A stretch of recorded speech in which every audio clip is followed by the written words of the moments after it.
Marco 2 hours 24 minutes run టైమ్‌తో ఉన్న ఈ మూవీని యాక్షన్ థ్రిల్లర్ జోనర్‌లో చిత్రీకరించారు. ఈ మూవీ చూసాక నా ఒపీనియన్ చెప్పాలంటే నాకు నచ్చింది భయ్యా. మూవీ బేసిక్ ప్లాట్ ఏంటంటే కేరళలో గోల్డ్ స్మగ్లింగ్ చేసే కుటుంబంలో జరుగుతున్న దాడులను మరియు గోల్డ్ మాఫియాని ఎలా కంట్రోల్‌లోకి తీసుకొచ్చుంటాడు, కోల్పోయిన ప్రాణాలకు ప్రతీకారం ఎలా తీర్చుకున్నాడు హీరో అనేది మెయిన్ మూవీ ప్లాట్. ఇంకా ఇన్ డెప్త్ రివ్యూలోకి వెళ్తే ఇంట్రడక్షన్ సీన్ నుంచి ప్లాట్‌ని సెట్ చేసుకున్న వే కానీ, ఎగ్జిక్యూషన్ అంతా కూడా బాగా రాసుకున్నారు. స్టోరీ ముందుకు వెళ్తున్న కొద్దీ రివీల్ అవుతున్న క్యారెక్టర్స్ కానీ, వాటికి ఇచ్చే ఇంపార్టెన్స్ అన్నీ కూడా ప్లాట్‌కి స్టిక్ అయ్యేలా చేస్తూ ఉంటుంది.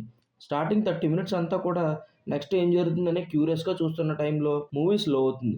లేటర్ ఎక్కువసేపు ల్యాగ్ క్రియేట్ చేయకుండా వెంటనే స్టోరీని మళ్ళీ పికప్ అయ్యేలా చేసి ఒక బెస్ట్ ప్రీ ఇంటర్వెల్‌ని ఒక చిన్న ట్విస్ట్‌తో ఇంటర్వెల్ కార్డు పడుతుంది. పోస్ట్ ఇంటర్వెల్ నుంచి జరుగుతున్న వయలెన్స్ మామూలుగా ఉండదు. సెకండ్ హాఫ్‌లో వెరీ లెస్ ల్యాగ్ సీన్స్ ఉన్నప్పటికీ స్క్రీన్ ప్లే వెళ్ళే స్పీడ్‌కి, క్యారెక్టర్స్ పెర్ఫార్మెన్సెస్‌కి మంచి బూస్ట్ దొరికిందనే చెప్పాలి. ప్రీ క్లైమాక్స్ అండ్ క్లైమాక్స్‌లో వచ్చే యాక్షన్ సీక్వెన్సెస్ అయితే నెక్స్ట్ లెవెల్ ఉంటాయి.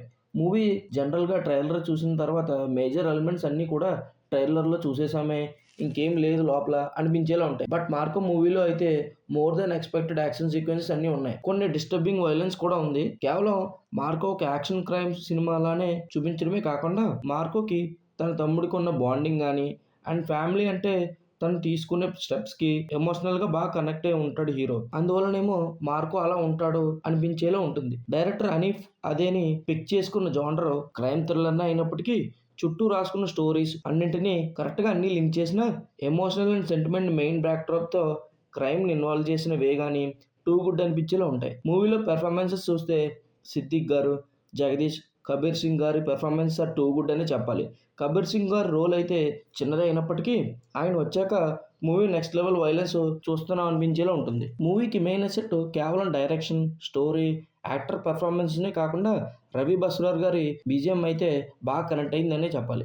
టేకింగ్‌లో చంద్రు సెల్వరాజ్ గారి cinematography played a crucial role. మూవీలో ఎండ్ క్రెడిట్స్‌ని మిస్ అవ్వకండి. సెకండ్ పార్ట్‌కి కనెక్షన్ అండ్ క్లిఫ్ హ్యాంగర్ ఇదే. మూవీలోని పాజిటివ్స్ అండ్ నెగెటివ్స్ గురించి మాట్లాడుకునే ముందు మా ఛానల్ కొత్తది.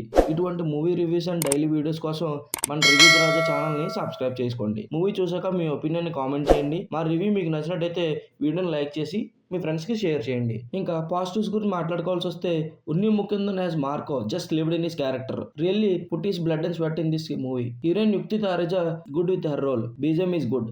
ప్రొడక్షన్ వాల్యూస్ గ్రాండియర్‌గా ఉన్నాయి. Haneef Adeni director done great job. Artist performance are also good. ఇంకా నెగటివ్స్ గురించి మాట్లాడుకోవాల్సి వస్తే మూవీ ప్లాట్ చిన్నదే. ఇంకొంచెం గ్రిప్పింగ్‌గా రాసి ఉంటే ఇంకా బాగుండేది. మూవీ టీము వయలెన్స్‌నే కాకుండా ఫ్యామిలీ ఎమోషనల్ సీన్స్ మీద కూడా ఫోకస్ చేయాల్సింది. ఎందుకంటే వయలెన్స్‌కి ఫస్ట్ స్టెప్ అక్కడి నుంచే కదా స్టార్ట్ అయింది. మూవీలో కొన్ని సీన్స్ ఓవర్ ద టాప్ ఉంటాయి. Not convincible. ఫైనల్ వెర్డిక్ట్ ఏంటంటే feeling good to start a year with good action entertainer. Give it a try and don't miss the action extravaganza. My rating for Marco movie is 3.5/5.